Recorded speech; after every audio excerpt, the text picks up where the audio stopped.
Bilik tuh menakutkan. Yasmin tak nak pergi. Jangan. Setiap malam, kata-kata cucunya yang berulang-ulang ini telah membangkitkan gerak hati Encik Ismail, seorang pesara polis dengan pengalaman selama 30 tahun dalam jabatan siasatan jenayah. Dan gerak hati itu membawanya kepada satu kebenaran yang amat mengejutkan dan tidak pernah terbayangkan. Sila tekan butang langgan. Saya akan kongsikan kisah-kisah yang menyentuh perasaan bersama tuah keemasan untuk Anda. Kisah bermula. Lampu pendafluor di tempat letak kereta bawah tanah hospital berkelip-kelip, memancarkan cahaya yang dingin. Di lewat malam itu, hanya bunyi nafas berat Encik Ismail yang bergema pada dinding konkrit. Di tangan lelaki berusia 67 tahun itu, tergenggam sepasang gari lama. "Ayah, kenapa buat macam ni? Tak padan dengan orang tua," kata menantunya, Dr. Badrul, dengan suara yang dingin. Dokter pakar ortopedik berusia 37 tahun itu menunjukkan riak wajah yang tegang, berbeza daripada kebiasaannya. Namun, Encik Ismail hanya diam sambil mengeluarkan gari tersebut. "Abang," panggil Farah, anak perempuannya yang berada di sebelah, dengan suara yang bergetar. Wajah guru sekolah rendah berusia 34 tahun itu sudah basah dengan air mata. Saat itu, segala kepercayaan yang dipegangnya selama ini runtuh berkecai. Encik Ismail perlahan-lahan memegang lengan Badrul. Genggaman pesara pegawai kanan polis itu masih kemas dan mantap. Ayah betul-betul nak buat macam ni?" Badrul coba melawan buat kali terakhir, tetapi tekad Encik Ismail tidak goyah. Klik. Bunyi gari dikunci bergema di seluruh ruang letak kereta bawah tanah itu. "Apa yang awak dah buat pada Yasmin?" Farah menjerit memandang suaminya. Cucu perempuannya yang berusia 7 tahun, Yasmin, hanya berdiri senyap di sebelah datuknya, memerhatikan segala yang berlaku. Pada wajah kecil itu, terukir riak kelegaan yang sudah lama tidak kelihatan. Atuk akan jaga rumah kita sekarang?" tanya Yasmin dengan suara yang perlahan. Encik Ismail mengangguk sambil menggenggam erat tangan cucunya. Pelbagai emosi bermain di matanya. Sungguh ironik, untuk melindungi keluarganya, dia terpaksa memenjarakan ahli keluarganya sendiri. Sebenarnya, semua ini bermula daripada sesuatu yang sangat kecil. Daripada igawan yang dialami Yasmin setiap malam. Bilik yang menakutkan. Ketika Encik Ismail pertama kali mendengarnya, dia hanya menyangka itu hanyalah mimpi ngeri seorang kanak-kanak. Tetapi kata-kata yang sama berulang setiap hari, ditambah pula dengan lukisan-lukisan aneh yang dilukis oleh Yasmin, gerak hati seorang penyiasat dalam dirinya mula bangkit. Atuk tahu tak siapa orang dalam lukisan ni?" Beberapa hari lalu, apabila Yasmin bertanya begitu, Encik Ismail terasa seram sejuk. Dalam lukisan itu, terdapat seorang lelaki berkot putih memegang picagari, dan seorang kanak-kanak kecil sedang menangis di atas katil. "Yasmin sayang, bila Yasmin lukis gambar ni, tak ingat, tiba-tiba je teringat, jadi Yasmin lukis." Sejak dari saat itulah Encik Ismail mula benar-benar curiga. Pengalamannya selama lebih 30 tahun dalam jabatan siasatan jenayah memberitahunya sesuatu. Ini bukan sekadar imajinasi seorang kanak-kanak. Di tengah-tengah udara dingin tempat letak kereta bawah tanah, Encik Ismail teringat kembali peristiwa beberapa minggu yang lalu. Kebenaran mengejutkan yang ditemuinya bersama bekas rakan sekerjanya, Johan. Ruang tersembunyi di tingkat bawah tanah hospital, rakaman video yang telah dipadam, dan rekod lampau Badrul. "Ayah," Farah betul-betul tak tahu. Sungguh, Farah melutut dan menangis teresak-esak di hadapan ayahnya. Terlalu sukar untuknya menerima hakikat bahwa suami yang dipercayainya telah melakukan perkara sekeji itu kepada anak kandungnya sendiri. "Farah, ini bukan salah kamu," kata Encik Ismail sambil menepuk lembut bahu anaknya. Namun, pandangannya tetap tajam tertumpu pada Badrul. Sepanjang hidupnya dia menangkap penjenayah, tetapi kali ini kemarahannya membuak-buak. Bagaimana seorang lelaki tergamak melakukan perkara sedemikian kepada seorang kanak-kanak berusia 7 tahun, apatah lagi anak kandungnya sendiri? "Polis akan sampai sekejap lagi," kata Encik Ismail kepada Badrul. Badrul yang telah digari tidak lagi memberi sebarang alasan. Tiada apa yang boleh dikatakan apabila semua bukti sudah terbongkar. "Atuk?" Yasmin menarik seluar Encik Ismail. Dalam sentuhan kecil itu, terasa satu perasaan selamat yang sudah lama tidak dirasainya. "Ya, Yasmin sayang, semuanya dah selamat sekarang." Encik Ismail mendukung cucunya.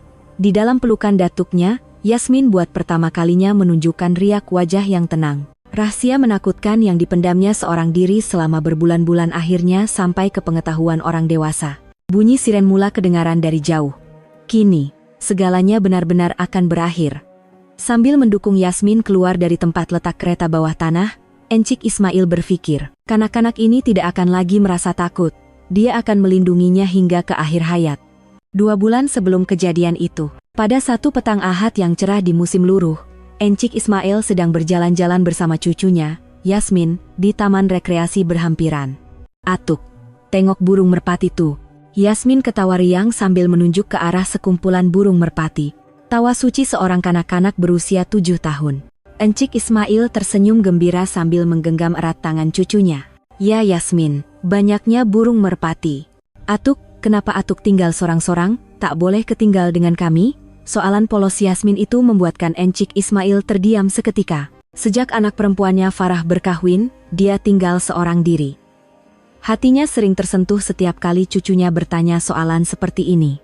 Atuk takut rumah Yasmin sempit nanti, tapi Atuk janji akan selalu datang melawat. Janji? Mestilah, Atuk janji. Awe. Ketika mereka berdua sedang duduk di sebuah bangku taman, Yasmin tiba-tiba menunjuk ke arah tong sampah di sebelah dan berkata, Atuk, Yasmin nak buang anak patung jahat nih. Anak patung jahat? Encik Ismail mengerutkan dahi. Yasmin mengeluarkan sebuah anak patung juru rawat kecil dari bagnya dan coba membuangnya ke dalam tong sampah. Dia juru rawat jahat, dia cucuk orang dengan ayah. Yasmin, apa cakap macam tuh? Juru rawat kan tolong orang yang sakit. Tetapi Yasmin menggelengkan kepala dan membuang anak patung itu ke dalam tong sampah. Riak wajahnya kelihatan aneh dan tegang. Tak nak, Yasmin takut kena cucuk. Encik Ismail merasakan ada sesuatu yang tidak kena, tetapi dia menganggapnya sebagai perkara biasa bagi kanak-kanak. Takut akan suntikan adalah perkara yang lumrah. Dalam perjalanan pulang, Yasmin berkata sesuatu yang aneh lagi. Atuk, bilik yang menakutkan tuh apa? Bilik yang menakutkan? Apa tuh? Tak tahu. Tiba-tiba J teringat, bilik yang dindingnya putih dan katilnya sejuk. Encik Ismail menghentikan langkahnya. Riak wajah Yasmin tiba-tiba menjadi serius. Itu bukan kata-kata yang biasa diucapkan oleh seorang kanak-kanak berusia 7 tahun. Yasmin pernah nampak bilik macam tuh ke? Tak ingat. Tapi Yasmin nampak dalam mimpi. Malam itu, mereka sekeluarga makan malam bersama di rumah Farah. Pada zahirnya, ia kelihatan seperti sebuah keluarga yang bahagia. Badrul, seperti biasa, bercakap dengan nada mesra kepada anaknya. Yasmin, seronok tak keluar dengan Atuk hari ini? Seronok, ayah. Tetapi jawaban Yasmin kedengaran kurang bersemangat. Dia lebih senyap daripada biasa. Kenapa anak ibu nih senyap J? Demam ke? Farah meletakkan tangannya di dahi anaknya dengan riak risau. Tiada demam, tetapi ada sesuatu yang berbeza. Yasmin oke, ibu. Kalau macam tuh, esok kita pergi hospital, ya, ayah boleh periksa. Tok-nok. Yasmin tiba-tiba menjerit. Semua orang terkejut. Jarang sekali Yasmin yang pendiam meninggikan suara seperti itu. Yasmin, kenapa nih? Badrul mendekati anaknya dengan riak cemas. Tetapi Yasmin mengundur ke belakang sambil menggelengkan kepala. Tak nak pergi hospital. Takut. Apa yang takut? Kan ayah ada. Yasmin tidak menjawab. Dia hanya menundukkan kepalanya. Encik Ismail memerhatikan semua itu dalam diam. Kata-kata aneh yang didengarinya petang tadi kembali berlegar-legar di pikirannya. Biar dia berehat di rumah saja. Mungkin tak ada apa-apa, kata Encik Ismail. Entah kenapa, dia merasakan Yasmin tidak sepatutnya dibawa ke hospital. Malam itu, Encik Ismail memutuskan untuk bermalam di rumah Farah. Yasmin mahu tidur bersamanya. Apabila malam semakin larut, Yasmin yang sedang tidur tiba-tiba mula mengigau. Bilik yang menakutkan. Jangan buat. Encik Ismail terjaga dari tidur. Yasmin masih tidur, tetapi dia terus-menerus meracau. Ayah, jangan, sakit. Kalau bagi tahu ibu, nanti ibu pun. Encik Ismail terasa seram sejuk. Gerak hatinya yang terlatih selama lebih 30 tahun mula memberi amaran. Ini bukan sekadar mimpi ngeri. Igauan Yasmin berterusan sehingga subuh, kata-kata yang sama diulang-ulang. Encik Ismail tidak dapat melelapkan mata, telinganya sentiasa waspada mendengar kata-kata cucunya. Keesokan paginya, Yasmin bangun seperti biasa, seolah-olah tiada apa yang berlaku. Dia nampaknya langsung tidak ingat tentang igauannya semalam. Atuk, tidur lena tak? Ya, Yasmin sayang, kamu ada mimpi apa-apa tak? Mimpi? Tak ingatlah. Tetapi Encik Ismail tahu. Dia tahu bahwa Yasmin mengalami mimpi ini setiap malam, dan mimpi itu mungkin bukan sekadar imajinasi. Semasa sarapan, Encik Ismail terus memerhatikan Yasmin, mencari sebarang perubahan atau isyarat yang mungkin terlepas pandang. Ayah, kenapa ayah asyik tengok Yasmin macam tuh? Tanya Farah kehairanan. Tak ada apa. Cuma semalam Yasmin mengigau sikit. Mengigau? Yasmin? Badrul tiba-tiba menunjukkan minat. Encik Ismail tidak terlepas pandang perubahan riak wajahnya yang halus. Dia kakak apa-apa? Bukan apa-apa yang penting. Macam mimpi ngeri biasa saja, jawab Encik Ismail, sengaja tidak menceritakan secara terperinci. Entah kenapa, dia mahu melihat reaksi Badrul selanjutnya. Sejak hari itu, satu bibit syakwasangka mula bercambah di hati Encik Ismail. Gerak hati seorang pesara polis mula bangkit perlahan-lahan. Pagi Selasa minggu berikutnya, Encik Ismail pergi ke rumah Farah untuk menghantar Yasmin ke Tadika. Farah demam selesema dan memintanya untuk menolong. Biar Atuk yang hantar Yasmin, ya. Oke. Yasmin tersenyum ceria sambil menggalas bagnya. Tetapi pada ketika itu, jam loceng di bilik Yasmin berbunyi, bip bip bip. Arg. Yasmin tiba-tiba menjerit dan bersembunyi di belakang Encik Ismail. Seluruh badannya menggigil. Yasmin, kenapa nih? Itu cuma bunyi jam loceng.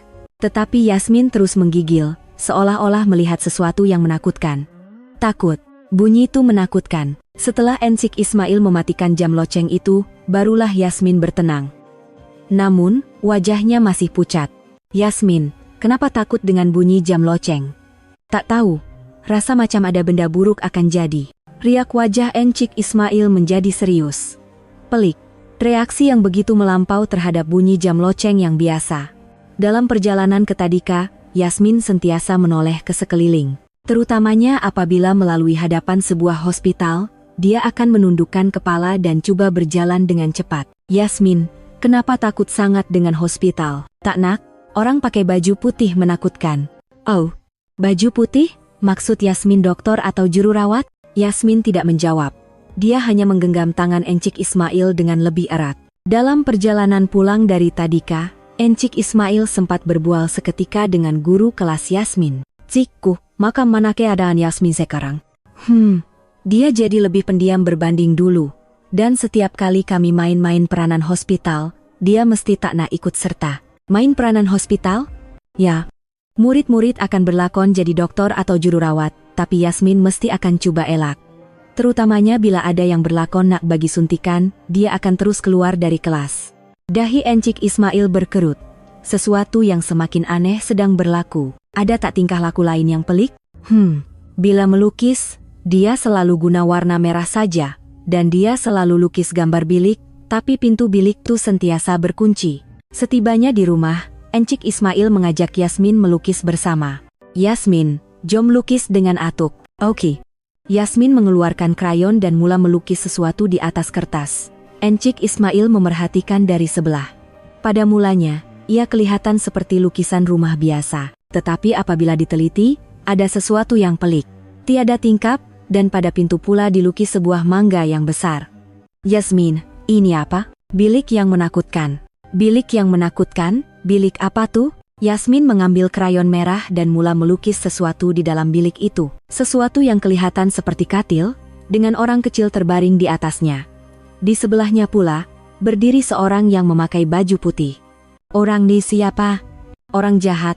Orang yang bagi suntikan. Jantung Encik Ismail mula berdegup kencang. Ini bukan sekadar imajinasi kanak-kanak. Ia terlalu terperinci dan jelas. Yasmin? Sejak bila Yasmin lukis gambar nih? Tak tahu. Tiba-tiba teringat, jadi Yasmin lukis. Yasmin pernah nampak kekat mana-mana? Yasmin tiba-tiba berhenti. Dia memandang tepat ke arah Encik Ismail dan berkata dengan suara perlahan, "Rahasia, tak boleh bagi tahu sesiapa." Kenapa rahasia? Ayah kata, kalau bagi tahu ibu, nanti ibu pun akan hilang. Encik Ismail terasa seram sejuk. Selama lebih 30 tahun berkhidmat, dia telah mengendalikan pelbagai kes, tetapi perasaan seperti ini adalah kali pertama. Karena ia berlaku di dalam keluarganya sendiri. Yasmin boleh bagi tahu Atuk. Atuk akan lindungi Yasmin. Betul ke? Betul. Atuk janji. Ayah. Yasmin kelihatan sedikit lebih berani, tetapi dia masih ketakutan. Bilik tuh betul-betul ada. Dekat hospital ayah. Kat bawah. Encik Ismail menarik nafas dalam-dalam. Maksudnya hospital besar tempat Badrul bekerja. Yasmin, boleh tak bagi tahu atuk apa yang jadi kat sana? Tetapi Yasmin menggelengkan kepala, seolah-olah terlalu takut untuk bercerita. Takut. Kalau bagi tahu, nanti kena pergi bilik tuh lagi. Encik Ismail tidak bertanya lagi. Kanak-kanak itu terlalu takut. Dia mula memikirkan cara lain. Malam itu, apabila Badrul pulang dari kerja, Encik Ismail bertanya dengan berhati-hati. Badrul, kamu pernah bawa Yasmin ke hospital? Pernah, ayah. Sekali dua. Bawa dia kemana? Ke pejabat saya J. Sekejap J. Lepas tuh terus hantar balik. Tetapi Encik Ismail perasan perubahan halus pada riak wajah Badrul. Gerak hatinya mengatakan ada sesuatu yang disembunyikan. Pernah bawa ke tingkat bawah tanah? Bawah tanah? Kenapa pula saya nak bawa dia ke sana? Kat sana cuma ada store dan bilik jentera. Badrul kelihatan sedikit cemas. Suaranya juga lebih tinggi daripada biasa. Malam itu, setelah pulang ke rumahnya, Encik Ismail berpikir panjang. Pengalaman yang terkumpul selama 30 tahun sebagai penyiasat memberitahunya ada sesuatu yang tidak kena. Lukisan Yasmin, reaksinya terhadap bunyi jam loceng, ketakutannya pada hospital, dan jawaban Badrul yang janggal, semuanya membentuk satu gambaran. Ini bukan imajinasi. Encik Ismail berkata sendirian. Dia memutuskan untuk mula menyiasat secara serius esok. Jika benar sesuatu telah terjadi kepada cucunya, kali ini dia tidak akan terlepas pandang. Dia pernah terlepas satu kes dahulu. Kes penderaan seksual kanak-kanak di mana penjenayah terlepas karena bukti tidak mencukupi. Penyesalan itu masih menghantui hatinya. Kali ini, aku takkan biarkan ia terlepas. Pandangan mata Encik Ismail menjadi dingin. Bukan lagi sebagai seorang pesara polis, tetapi sebagai seorang datuk yang ingin melindungi cucunya. Keesokan paginya, Encik Ismail menelepon bekas rakan sekerjanya, Johan.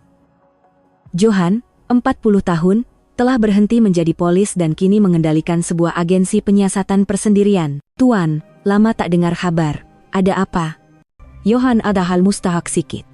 Boleh kita jumpa? Mestilah boleh. Bila-bila masa saja. Sejam kemudian, mereka bertemu di sebuah kafe yang sunyi. Encik Ismail membentangkan lukisan-lukisan Yasmin sambil menerangkan situasinya. Apa nih tuan? Tanya Johan sambil meneliti lukisan-lukisan itu. Walaupun dia seorang yang suka berterus terang, kali ini riak wajahnya serius. Cucu perempuan aku yang lukis. Tapi aku rasa ini bukan sekadar imajinasi. Umur dia berapa, tuan? 7 tahun. Johan meneliti lukisan itu dengan lebih dekat. Struktur bilik, kedudukan katil, malah bentuk pemegang pintu. Semuanya terlalu tepat dan terperinci. Tuan, ini nampak macam dia lukis sesuatu yang dia pernah nampak. Aku pun rasa macam tuh. Encik Ismail menceritakan tentang igawan Yasmin dan tingkah laku anehnya. Johan mendengar sambil mengangguk-angguk. Ayah budak nih kerja apa? Dokter pakar ortopedik di hospital besar. Tapi Yasmin asyik sebut bawah hospital ayah. Pandangan Johan menjadi tajam. Gerak hati seorang penyiasat mula bekerja. Tuan, nama hospital itu apa? Hospital University. Sekejap ya. Johan mengeluarkan komputer ribanya dan mula mencari sesuatu. Beberapa menit kemudian, wajahnya menjadi tegang. Tuan, tengok nih. Screen memaparkan pelan bangunan Hospital University. Johan menunjuk ke arah bahagian tingkat bawah tanah. Tengok sini. Di tingkat bawah tanah 1 ada beberapa bilik rehat. Tapi struktur nih. Johan meletakkan lukisan Yasmin bersebelahan dengan pelan bangunan itu, sungguh mengejutkan, kedua-duanya hampir sepadan. Ini bukan kebetulan kan? Suara Encik Ismail menjadi dingin. Syakwa sangkanya semakin hampir menjadi kepastian. Tuan, kita kena siasat lebih lanjut. Saya akan coba cari maklumat tentang tingkat bawah tanah hospital tuh. Terima kasih, Johan. Aku harapkan kau. Petang itu, Encik Ismail bertemu dengan Yasmin lagi. Kali ini, dia mengajak Yasmin bermain bongkah binaan. Yasmin, jom kita bina sesuatu dengan bongkah nih. Oke. Nak bina apa? Kita coba bina bilik yang Yasmin lukis semalam. Wajah Yasmin muram seketika, tetapi dia mengangguk. Bersama atuknya, dia rasa lebih selamat. Sesuatu yang menakjubkan berlaku. Struktur bilik yang dibina oleh Yasmin dengan bongkah itu sama persis dengan pelan bangunan hospital yang dilihatnya tadi. Malah panjang koridor dan kedudukan pintu juga sama. Yasmin, macam mana nak masuk bilik nih? Yasmin menunjuk ke hujung koridor dengan jari kecilnya. Dia kemudian membina tangga dengan bongkah dan menunjuk ke arah bawah. Turun tangga. Lepas tuh ada pintu kat sini. Siapa yang buka pintu tuh? Ayah. Ayah, ada kunci. Encik Ismail menggenggam penumbuknya tanpa sedar, tetapi dia coba bertenang di hadapan Yasmin. Yasmin, ingat tak apa yang Yasmin buat dalam bilik tuh? Yasmin tiba-tiba mula menggigil. Dia menunjuk ke arah katil yang diperbuat daripada bongkah dan berkata dengan suara perlahan, "Baring kat sini, takut." Siapa yang menakutkan? Orang pakai baju putih, bawa picagari. Encik Ismail tidak bertanya lagi. Kanak-kanak itu kelihatan sangat tertekan. Sebaliknya, dia memeluk Yasmin dengan erat. "Yasmin, semuanya dah oke sekarang. Atuk akan lindungi Yasmin." "Betul ke?" "Betul. Atuk janji." Malam itu, Johan meneleponnya. "Tuan, saya dah jumpa sesuatu yang penting." "Amar Wanet." "Apa dia?" "Salah sebuah bilik rehat di tingkat bawah tanah satu hospital university itu pelik. Secara rasmi ia didaftarkan sebagai bilik rehat kaki tangan, tapi kabarnya ia jarang digunakan." "Apa yang peliknya?" "Orang yang boleh masuk ke bilik itu sangat terhad. Perlukan pas khas untuk masuk dan tak ramai yang ada pas tu. Yantong Encik Ismail Berdegup Kencang. Boleh tak dapatkan senarai orang yang ada pas tu? Itu mungkin susah sikit, tapi saya guna cara lain." "Ih, cara lain?" "Saya tanya pekerja syarikat pembersihan hospital. Makcik yang bersihkan bilik tu kata bilik tu memang pelik." "Pelik macam mana?" "Pertama, bilik tu jauh lebih kedap bunyi berbanding bilik rehat lain. Katilnya pun bukan katil biasa, tapi katil hospital." Johan berhenti seketika. "Lagi?" "Kadang-kadang, dia kata ada dengar suara budak menangis." Encik Ismail merasakan tekanan darahnya naik. Kemarahan mula membuak. "Tuan, saya rasa ini kes serius. Tak patut ke kita lapor polis? Bukti kukuh belum ada. Kalau kita lapor sekarang, bukti boleh dimusnahkan." Encik Ismail tahu dia perlu berhati-hati.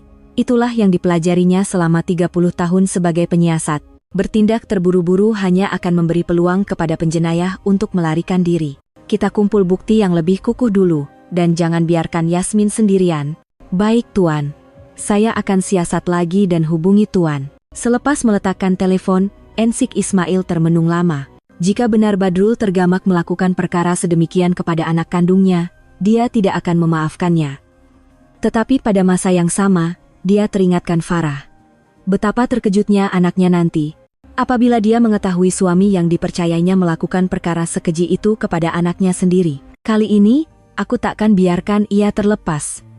Encik Ismail berbisik. Perkara ini tidak boleh berakhir seperti kes yang terlepas dahulu. Kali ini, ia melibatkan cucunya. Dia sanggup mempertaruhkan nyawanya untuk membongkar kebenaran. Malam semakin larut di luar jendela. Tetapi bagi Encik Ismail, harinya baru sahaja bermula. Siasatan sebenar akan bermula esok. 2 hari kemudian, satu penemuan mengejutkan dibuat di pejabat Johan. Wajah Johan yang duduk di hadapan skrin komputer semakin tegang. "Tuan, tengok nih." Encik Ismail mendekati Johan. Di skrin terpapar satu keratan akhbar beberapa tahun lalu. Hospital University. Dakwaan amalan perubatan tidak wajar di wad pediatrik. Siasatan dimulakan berdasarkan maklumat tanpa nama. "Apa nih?" "Berita 3 tahun lepas." "Tapi tengok sini." Johan menatal ke bawah skrin.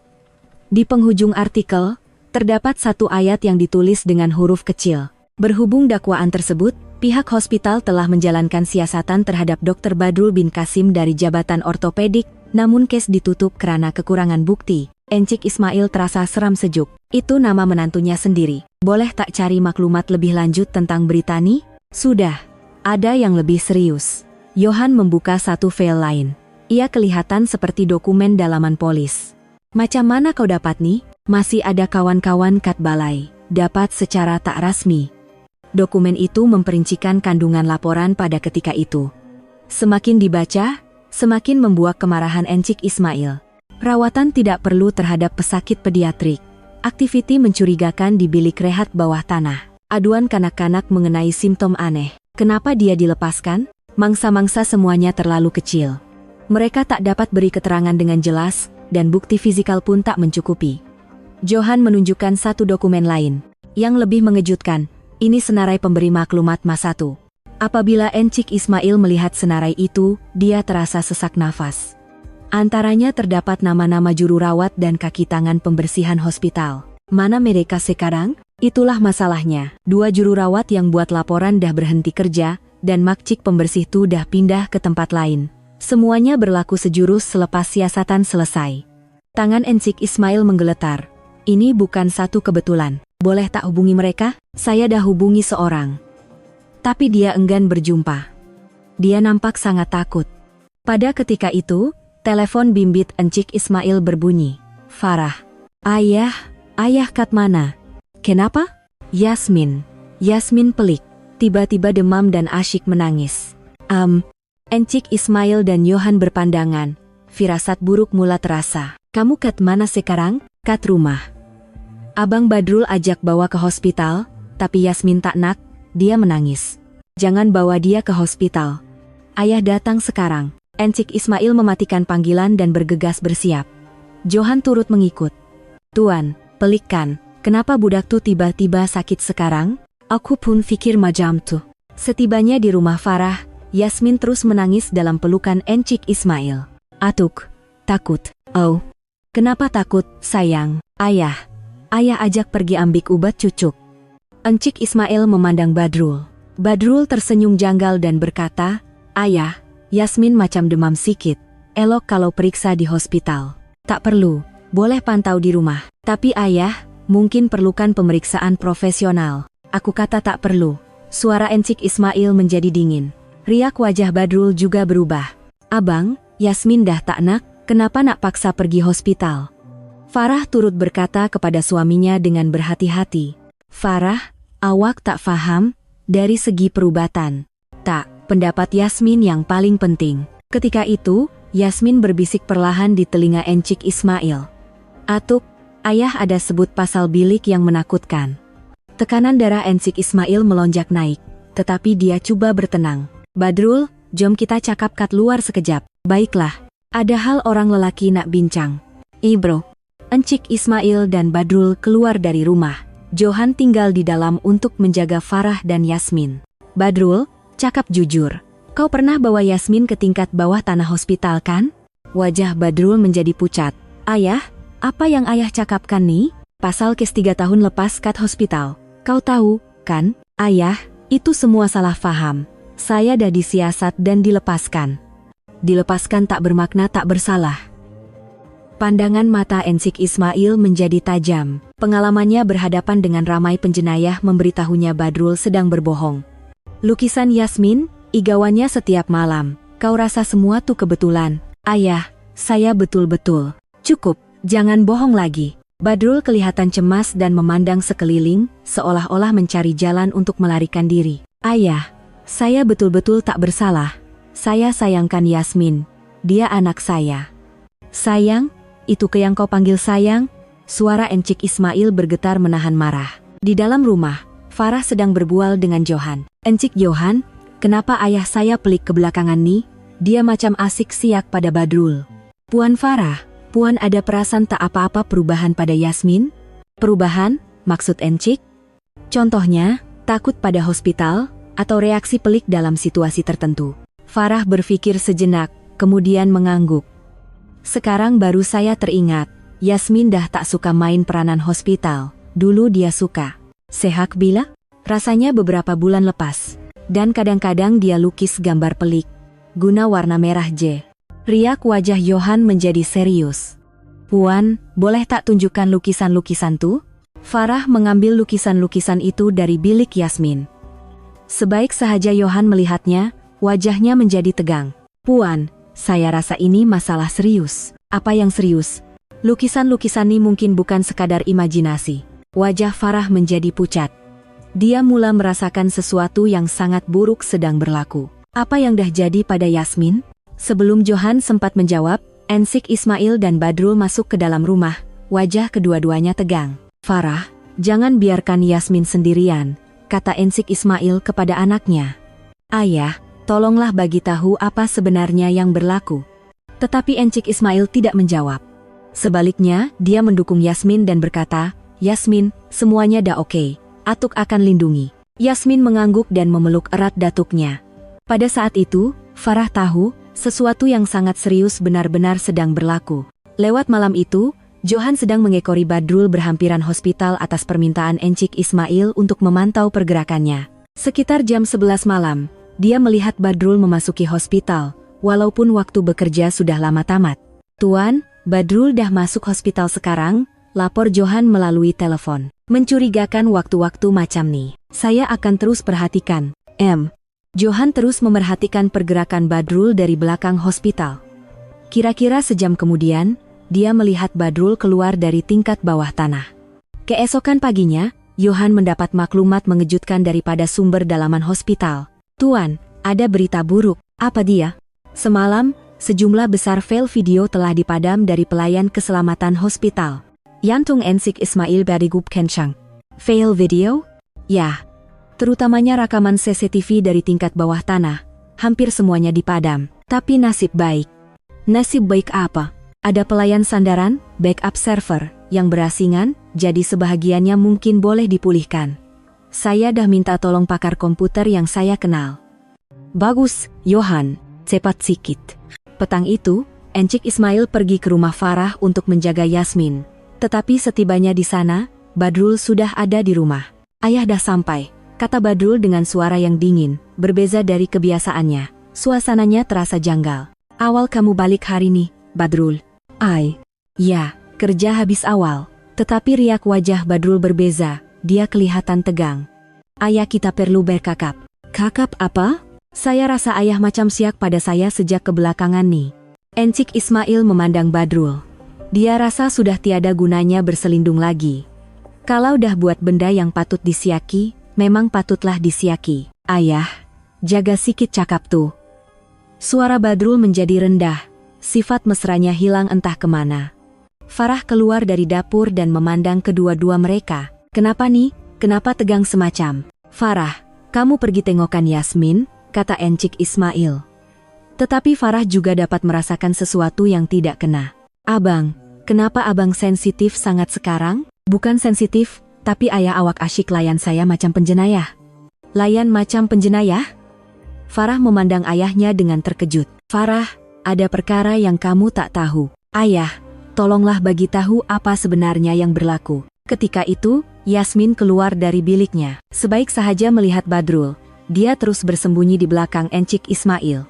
"Yasmin, kenapa dengan ayah tuh?" tanya Farah, hairan. "Ayah menakutkan." Yasmin tidak menjawab, hanya terus bersembunyi. Wajah Badrul semakin tegang. "Yasmin, apa yang ayah dah buat sampai Yasmin takut?" Encik Ismail melutut, memandang mata Yasmin. "Atuk je yang tahu. Rahasia. Sekarang dah boleh bagi tahu ibu juga. Atuk akan lindungi." Yasmin mula mengumpul keberanian. "Ayah." Kat bilik yang menakutkan. "Anda." "Cukup." Badrul tiba-tiba menjerit. Semua orang terkejut memandangnya. Wajahnya yang tenang sudah hilang sama sekali.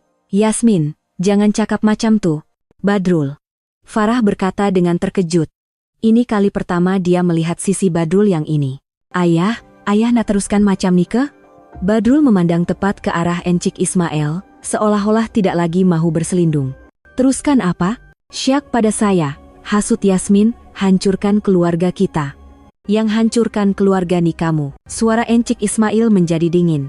"Ayah ada bukti ke?" "Kalau ada bukti kukuh apa salah saya, cakaplah. Sekejap lagi akan ada." Sekejap lagi, wajah Badrul menjadi pucat. Nada suara Encik Ismail seolah-olah dia tahu sesuatu. "Semalam kat hospital, kau buat apa?" "Semalam, saya kat rumah." "Jangan bohong. Aku nampak kau masuk hospital pukul 11. Badrul mula panik. Jelas sekali dia sudah tertangkap. "Itu, ada pesakit kecemasan." "Oh, pesakit kecemasan kau rawat kat tingkat bawah tanah?" Soalan Encik Ismail membuatkan Badrul terdiam. Tiada lagi alasan yang boleh diberikan. "Badrul, apa sebenarnya yang berlaku?" Farah mendekati suaminya. Tetapi Badrul hanya terus memandang Encik Ismail. "Ayah, saya betul-betul tak bersalah." "Tak bersalah? Lepas buat benda macam tu pada budak 7 tahun, kau masih kata tak bersalah?" "Saya tak buat. Sumpah saya tak buat," jerit Badrul. Tetapi suaranya kedengaran tidak yakin. Pada ketika itu, telepon Johan berbunyi. Tuan, video dah dapat dipulihkan. Betul ke? Ya, sebahagian saja, tapi cukup untuk pengesahan. Encik Ismail mematikan panggilan dan memandang Badrul. Wajah Badrul sudah pucat lesi. Badrul, aku tanya sekali lagi. Betul ke kau tak buat apa-apa pada Yasmin? Saya. Badrul teragak-agak. Dia tahu dia tidak boleh terus berbohong. Ayah, panggil Yasmin dengan suara perlahan. Semua mata tertumpu padanya. Ayah buat benda jahat. Dekat bilik yang menakutkan. Yasmin. Farah memeluk anaknya dengan suara bergetar. Ibu, ayah cucuk Yasmin. Sakit. Wajah Farah menjadi pucat. Dia tidak boleh menafikan kenyataan lagi. Badrul, betul ke semua nih? Farah memandang suaminya. Tetapi Badrul tidak menjawab. Esok, semuanya akan terbongkar, kata Encik Ismail. Dengan video yang dah dipulihkan tuh, kita akan tahu siapa yang berbohong. Tangan Badrul mula menggigil. Dia tahu, ini benar-benar pengakhirannya. Ayah, tolonglah. Tolong apa? Tolong lupakan saja perkara ini. Saya janji takkan buat lagi. Pada saat itu, seluruh bilik menjadi senyap. Kata-kata Badrul itu sama seperti satu pengakuan. Farah memandang suaminya dengan riak putus asa. Segala kepercayaan yang dipegangnya selama ini hancur berkecai. Malam itu, Farah tidak dapat tidur. Kata-kata terakhir Badrul terus terngiang-ngiang di telinganya. Saya janji takkan buat lagi. Sekitar jam 2 pagi, Farah senyap-senyap masuk ke bilik Yasmin. Hatinya luluh melihat anaknya tidur dengan Lena. Mungkinkah suaminya benar-benar melakukan perkara sekeji itu kepada anak mereka? Di atas meja Yasmin, terdapat lukisan-lukisan yang dibuatnya beberapa hari lalu. Farah menelitinya dan perasan butiran yang tidak dilihatnya sebelum ini. Di dalam lukisan katil itu, orang yang berdiri di sebelahnya memakai cermin mata, bentuknya sama seperti cermin mata yang dipakai Badrul. Ini, Badrul ke? Tangan Farah menggeletar. Di sudut lukisan itu, tertulis perkataan ayah dengan tulisan kecil. Keesokan paginya, Farah memutuskan untuk bercakap dengan Yasmin berdua sahaja. Badrul sudah keluar awal ke hospital, dan ayahnya belum tiba. Yasmin, boleh ibu kakap sikit? Boleh, ibu. Yasmin menjawab dengan riak polos. Pasal apa yang Yasmin cakap pada ayah semalam? Betul ke? Riak wajah Yasmin serta-merta berubah muram. Ayah kata, kalau bagi tahu ibu, nanti ibu pun akan hilang. Siapa yang cakap macam tuh? Ayah. Jantung Farah terasa seperti direntap. Suara Yasmin kedengaran begitu jujur. Yasmin, ibu takkan hilang, takkan sekali-kali. Boleh tak Yasmin cerita pada ibu apa sebenarnya yang berlaku? Yasmin memandang ibunya lama, kemudian perlahan-lahan mengangguk. Dekat hospital ada bilik yang menakutkan. Bilik macam mana? Kat bawah, kena turun tangga. Yasmin menyambung dengan suara bergetar. Ayah bawa Yasmin ke sana. Sejak bila? Dah lama. Dah banyak kali pergi. Air mata Farah mula mengalir. Hatinya hancur memikirkan betapa lamanya anaknya menanggung penderitaan ini seorang diri. Dekat bilik tuh, apa yang jadi? Yasmin menundukkan kepala. Jelas sekali sukar untuknya bercerita.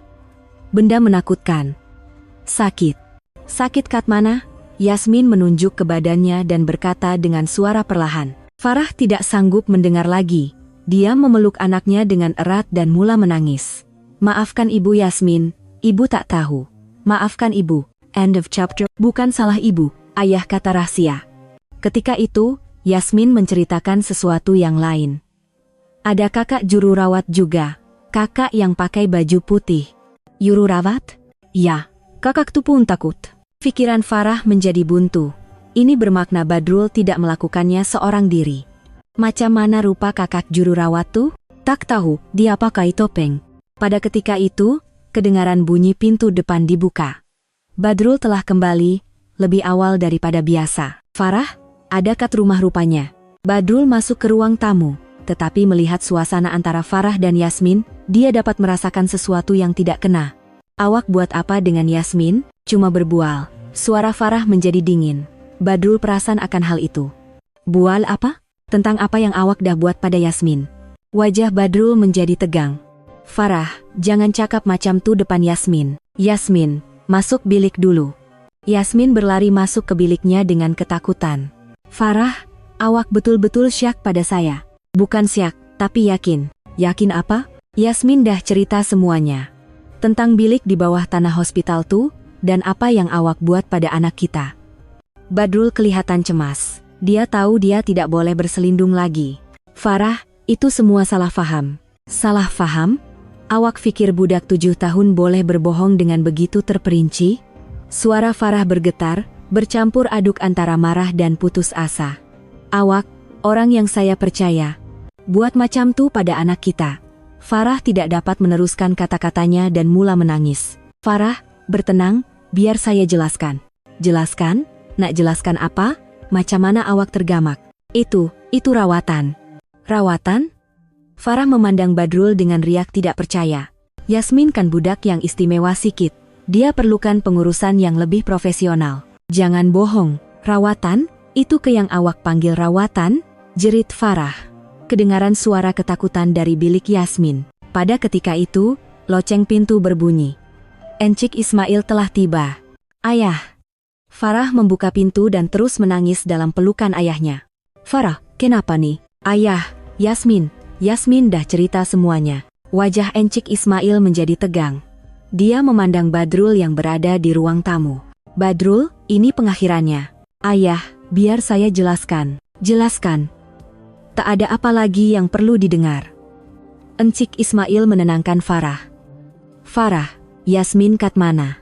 Dalam bilik. Encik Ismail masuk ke bilik Yasmin. Yasmin sedang menggigil di bawah selimut. Yasmin, atuk nih, atuk. Yasmin memeluk erat datuknya. Yasmin sayang, semuanya dah oke. Jangan takut lagi. Betul ke? Betul, atuk akan selesaikan semuanya. Di ruang tamu, Farah dan Badrul sedang berhadapan. Badrul, kita cerai. Farah, jangan cakap macam tuh. Saya nak cerai. Saya tak boleh tinggal serumah dengan awak. Farah, tolonglah, fikirkanlah pasal Yasmin. Fikir pasal Yasmin? Orang yang buat benda macam tuh pada Yasmin suruh saya fikir pasal dia? Suara Farah bergetar. Dia tidak lagi dapat memandang suaminya sebagai seorang suami. Encik Ismail keluar dari bilik bersama Yasmin. Badrul, esok semuanya akan berakhir. Ayah, tolonglah. Tolong, lepas buat benda macam tuh pada budak 7 tahun, kau masih minta tolong? Suara Encik Ismail penuh dengan kemarahan. Esok, aku akan serahkan video yang dipulihkan tuh pada polis, bersama keterangan Yasmin. Wajah Badrul menjadi pucat. Dia tahu, ini benar-benar pengakhirannya. Ayah, bagi saya peluang sekali lagi. Tak ada peluang lagi, semuanya dah terlambat. Farah memeluk Yasmin dan berkata, Yasmin, ibu akan lindungi Yasmin. Tak ada siapa boleh sakitkan Yasmin lagi. Ibu, Yasmin tak perlu pergi bilik menakutkan tuh lagi. Tak perlu, sayang, takkan sekali-kali. Malam itu, Badrul meninggalkan rumah. Dia tidak lagi boleh tinggal di situ. Farah dan Yasmin bermalam di rumah Encik Ismail. Ayah, Farah rasa bodoh sangat. Macam mana Farah boleh tak sedar semua ini berlaku? Farah, ini bukan salah kamu. Dia yang terlalu licik menyembunyikannya. Betapa takutnya Yasmin selama nih. Dia akan oke. Perkara macam ini tak akan berlaku lagi. Encik Ismail memandang anak dan cucunya, dan berjanji pada dirinya sendiri. Esok, segalanya akan berakhir. Yasmin tidak akan lagi merasa takut. Keesokan paginya, suasana di pejabat Johan sangat tegang. Tiba masanya untuk melihat hasil kerja pakar komputer sepanjang malam. Tuan, akhirnya berjaya dipulihkan. Panggil Johan. Screen memaparkan beberapa file video. Ini apa? Rekaman CCTV tingkat bawah tanah hospital. File yang dipadam dah dipulihkan. Johan mengklik file pertama. Screen memaparkan koridor bawah tanah hospital. Ini rekaman 3 bulan lepas. Oh. Dalam video itu, kelihatan Badrul memegang tangan seorang kanak-kanak kecil berjalan di koridor. Kanak-kanak itu ialah Yasmin. Itu. Encik Ismail menunjuk ke screen. Kelihatan jelas Badrul membuka sebuah pintu dengan kunci khas. Betul, Tuan. Pintu yang sama macam dalam lukisan Yasmin. Video seterusnya memaparkan adegan yang lebih mengejutkan.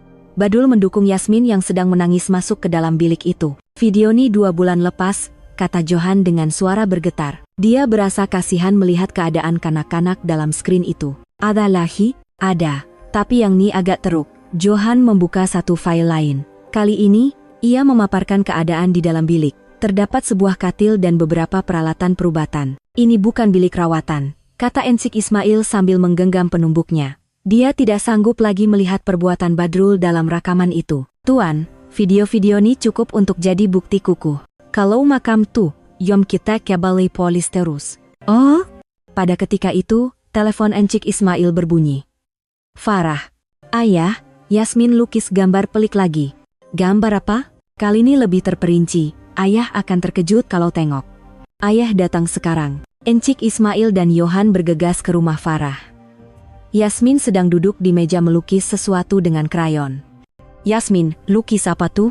Yasmin teringat lagi. Semua orang terkejut melihat lukisan Yasmin. Kali ini, bukan sahaja keadaan di dalam bilik, tetapi kanak-kanak lain yang berada di situ turut dilukis. Yasmin, siapa budak-budak nih?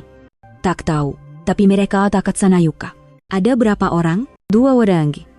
Ciga. Wajah Encik Ismail menjadi tegang. Ini bermakna bukan Yasmin sahaja yang menjadi mangsa. Budak-budak tuh pun ayah yang bawa ke? Ya. Tapi ada seorang budak tuh asyik menangis. Farah menangis melihat lukisan anaknya. Hatinya hancur membayangkan ketakutan yang dialami Yasmin. Ayah, ibu bapak budak-budak lain tuh tahu ke? Mungkin tak. Badrul pasti dah sembunyikannya dengan licik. Johan meneliti lukisan itu. Tuan, saya jumpa petunjuk penting dalam lukisan nih. Apa dia? Tengok sini. Pada gambar juru rawat yang Yasmin lukis, ada teks nama. Memang benar.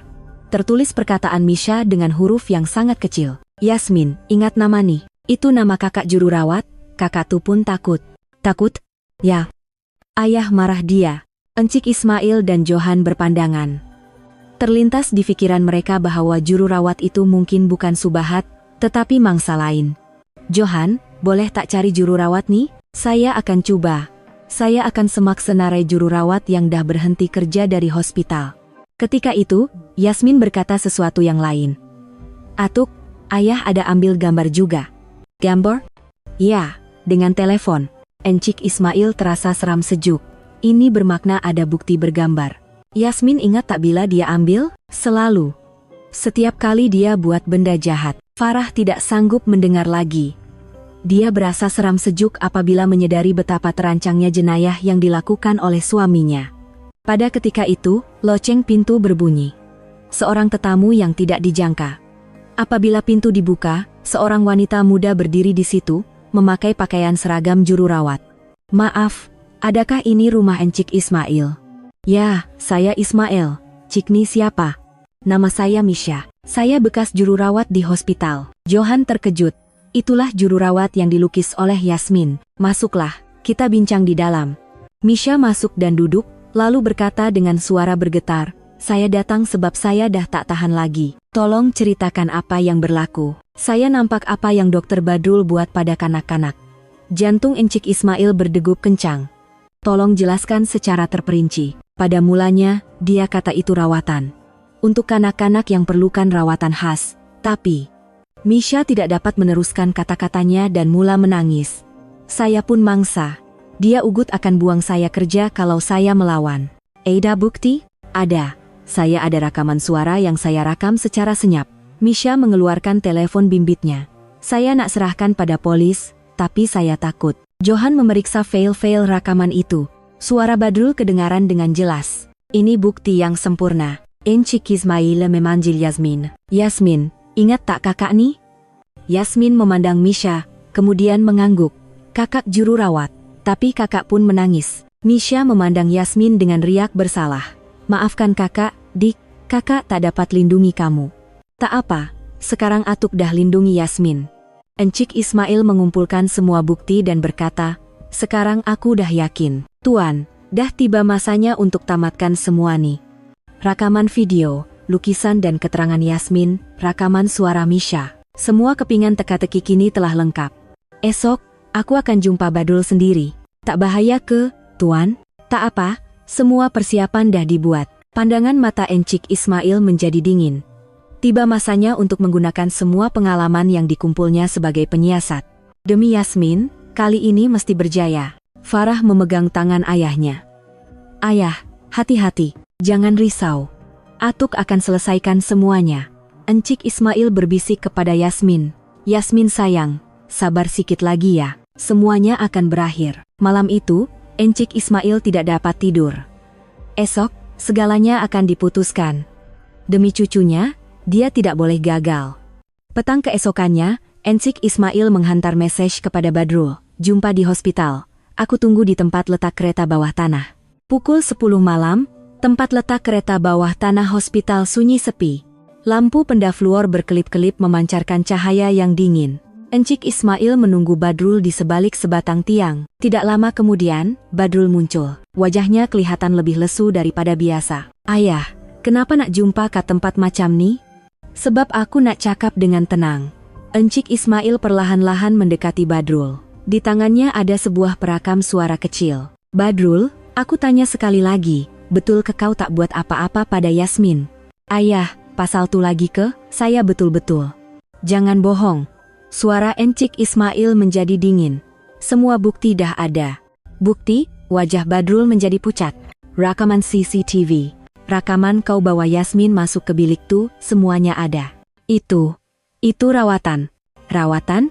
Encik Ismail ketawa sinis. Buat benda macam tu pada budak 7 tahun kau panggil rawatan? Badrul mengundur ke belakang. Dia tahu dia tidak boleh memberi alasan lagi. Ayah, tak padan dengan orang tua. Tak padan? Encik Ismail mengeluarkan sepasang gari dari poketnya. Gari lama yang digunakannya sebagai polis. Inilah cara seorang polis yang dah 30 tahun tangkap orang macam kau. Mata Badrul terbeliak. Dia sedar Encik Ismail benar-benar mahu menangkapnya. Ayah. Jangan cakap ayah. Ya, betul. Encik Ismail memainkan perakam suara itu. Suara Badrul yang direkam oleh Misha kedengaran. Budak ni perlukan pengurusan khas. Kena buat senyap-senyap. Suara Badrul kedengaran dengan jelas. Tiada apa lagi yang boleh dinafikan. Ini saja pun dah cukup, tapi ada lagi. Encik Ismail mengeluarkan sebuah tablet dan menunjukkan video yang telah dipulihkan. Adegan Badrul mendukung Yasmin masuk ke bilik itu terpapar dengan jelas. Sekarang kau nak cakap apa? Badrul terduduk. Dia tahu segalanya telah berakhir. Ayah, saya. Jangan bagi alasan. Dah terlambat. Encik Ismail memegang lengan Badrul. Walaupun berusia 67 tahun, tenaganya masih kuat. Pada ketika itu, Farah muncul. Encik Ismail telah memanggilnya lebih awal. Farah. Badrul memandang istrinya dengan riak putus asa. Abang, saya tanya buat kali terakhir. Betul ke abang buat benda macam tu pada anak kita? Suara Farah bergetar. Dia mahu mendengar kebenaran dari mulut suaminya sendiri. Farah, abang minta maaf. Minta maaf? Suara Farah meninggi. Perkara ni boleh selesai dengan minta maaf ke? Pada anak kandung sendiri? Abang pun sakit. Abang tak boleh kawal. Badrul berkata sambil teresak-esak. Tetapi itu hanyalah satu alasan. Sakit? Habis tu, Yasmin tak sakit ke? Air mata mengalir di pipi Farah. Air mata yang bercampur aduk antara marah dan putus asa. Encik Ismail mengunci tangan Badrul dengan gari. Klik, bunyi logam yang dingin bergema di ruang letak kereta itu. Badrul bin Qasim, kau ditahan atas tuduhan jenayah penderaan seksual kanak-kanak. Ayah, tolonglah. Sekali ini saja. Sekali? Pada Yasmin bukan sekali kan? Suara Encik Ismail penuh dengan kemarahan. Ketika itu, kedengaran bunyi tapak kaki kecil. Yasmin. Dia datang bersama Johan. Atuk, Yasmin mendekati Encik Ismail dengan tenang. Tiada lagi ketakutan di matanya apabila memandang Badrul. Yasmin. Badrul memanggil anaknya. Tetapi Yasmin tidak menjawab. Ayah takkan buat benda jahat lagi, kan? Soalan Yasmin membuatkan Badrul menundukkan kepala. Dia sadar betapa besarnya luka yang telah ditinggalkannya pada anaknya. Maafkan ayah, Yasmin. Ayah betul-betul minta maaf. Minta maaf takkan selesaikan apa-apa.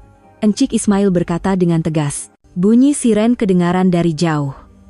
Polis yang dihubungi oleh Encik Ismail sedang dalam perjalanan. Badrul, ini pengakhirannya. Farah memandang suaminya buat kali terakhir. Saya dah tak boleh anggap awak sebagai suami lagi. Yasmin dan saya akan mulakan hidup baru, tanpa awak. Kereta polis memasuki ruang letak kereta bawah tanah. Anggota polis turun dan mengambil alih Badrul. Encik Ismail, encik pengadunya, kan? Ya, betul. Semua bahan bukti dah sedia? Ya, ada di sini. Encik Ismail menyerahkan pemacu USB dan perakam suara kepada anggota polis. bersama dengan lukisan-lukisan Yasmin. Ketika Badrul diiringi ke kereta polis, Yasmin berkata dengan suara perlahan. Atuk akan jaga rumah kita sekarang? Ya, Yasmin sayang. Atuk akan jaga. Encik Ismail mendukung cucunya. Wajah Yasmin menunjukkan riak ketenangan yang sudah lama tidak kelihatan. Ibu pun akan jaga.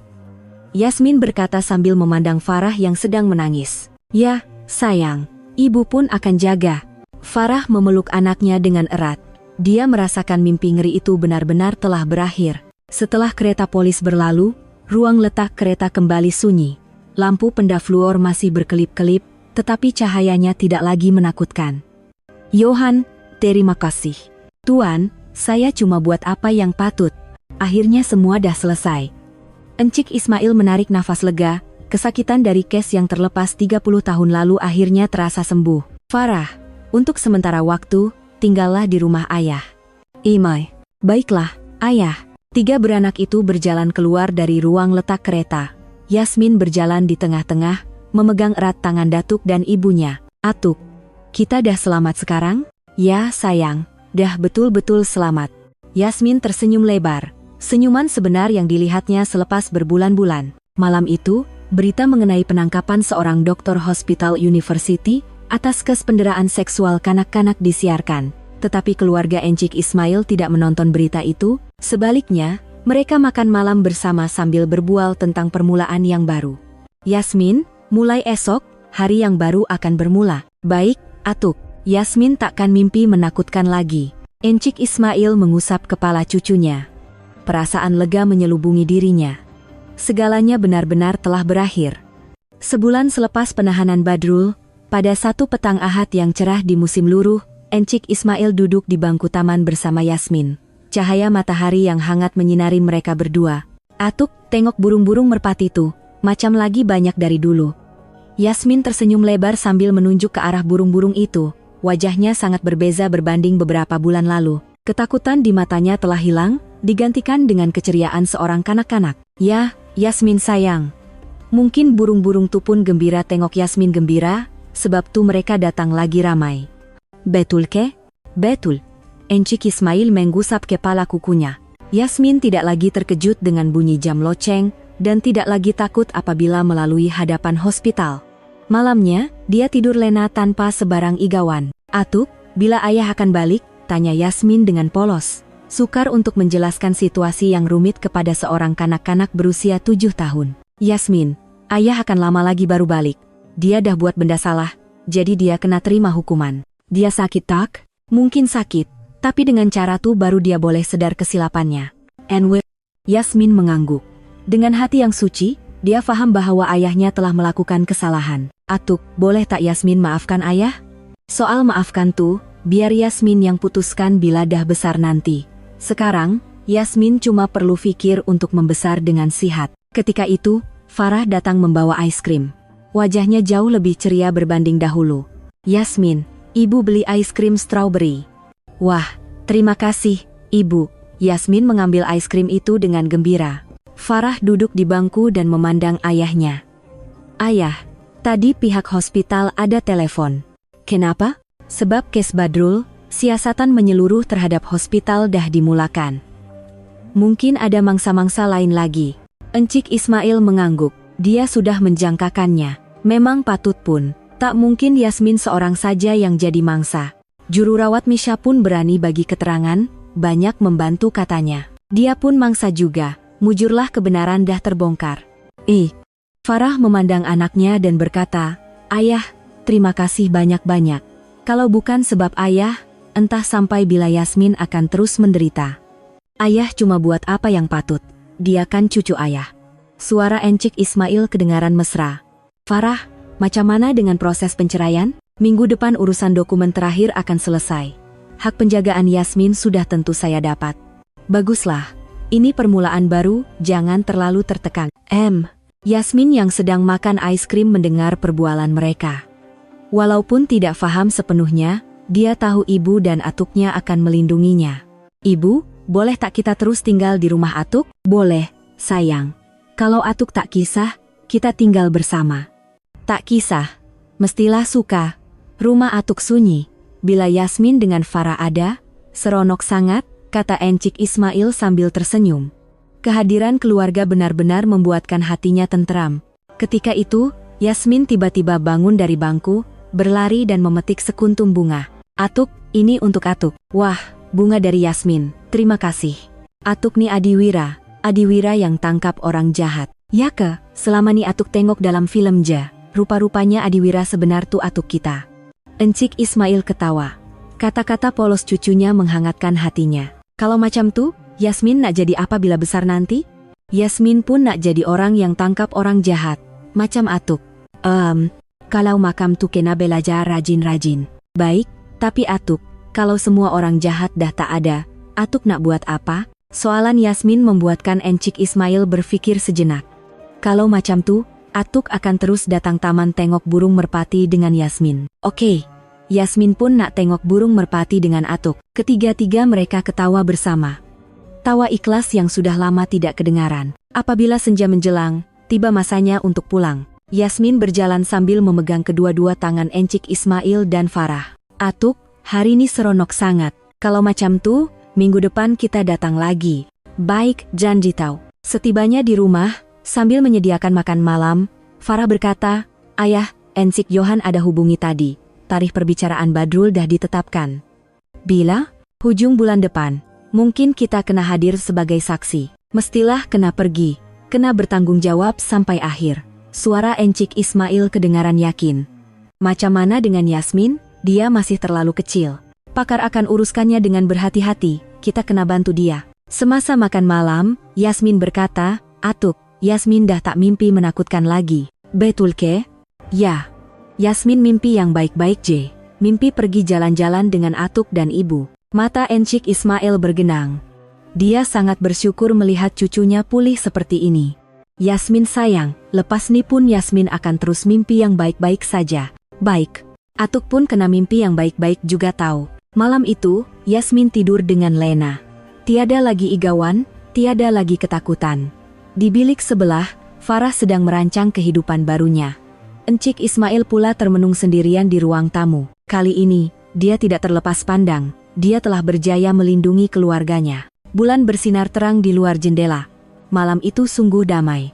Encik Ismail tersenyum memikirkan esok pagi harinya akan dimulakan lagi dengan gelak tawa ceria Yasmin. Ini benar-benar satu permulaan yang baru. Encik Ismail berkata sendirian sebelum memadamkan lampu. Hari seorang datuk yang telah melindungi cucunya berakhir dengan damai. Beberapa hari kemudian, Yasmin membawa pulang satu lukisan baru dari Tadika. Kali ini, ia bukan lagi dilukis dengan warna merah, tetapi dengan warna kuning dan biru yang ceria, menggambarkan sebuah rumah yang terang. Di hadapan rumah itu, 3 orang berdiri sambil berpegangan tangan dan tersenyum. Atuk, ini rumah baru kita. Cantiknya. Yasmin Atuk dah takkan lukis gambar menakutkan lagi. Yasmin akan lukis gambar yang cantik-cantik je. Encik Ismail memeluk erat cucunya. Segala-galanya benar-benar telah berakhir, dan satu permulaan baru sedang menanti. Ya, Yasmin sayang, lepas nih, kita lukis gambar yang cantik-cantik saja. Yasmin tersenyum riang dalam pelukan datuknya. Dalam senyuman itu, tiada lagi ketakutan. Hanya ada kasih sayang dan harapan. Kini, kisah ini benar-benar telah berakhir. Semuanya bermula daripada igawan kecil seorang kanak-kanak. Kadang-kadang, orang yang paling dekat dengan kitalah yang memberikan luka yang paling dalam, tetapi kasih sayang keluarga sejati mampu mengatasi apa jua kegelapan, seperti yang telah ditunjukkan oleh Atuk Ismail. Yasmin kini tidur dengan Lena setiap malam, mengimpikan saat-saat bahagia bersama datuk dan ibunya, bukan lagi mimpi yang menakutkan. Dan Atuk Ismail, setiap hari memulakan harinya dengan mendengar gelak tawa ceria cucunya. Selagi tawa itu ada, apa jua cabaran pasti dapat diatasi. Tindakan berani seorang datuk untuk melindungi keluarganya telah mengubah sepenuhnya kehidupan seorang kanak-kanak. Kebenaran kadang-kadang menyakitkan, tetapi apabila kita berani menghadapinya, barulah penyembuhan yang sebenar dapat bermula. Anda yang mendengar kisah ini hari ini pasti turut mempunyai pelbagai pikiran tentang betapa berharganya sebuah keluarga, pentingnya keberanian, dan makna menghadapi kebenaran. Saya ingin terus berkongsi kisah-kisah yang hangat dan bermakna seperti ini dengan Anda. Kisah tentang kasih sayang keluarga, persefahaman antara generasi, dan harapan. Jika kisah hari ini sedikit sebanyak menyentuh hati Anda, sudilah kiranya menekan butang langgan. Terima kasih kerana sudi mendengar. Semoga Anda semua, seperti Yasmin, dapat mengimpikan mimpi yang indah. Sekian.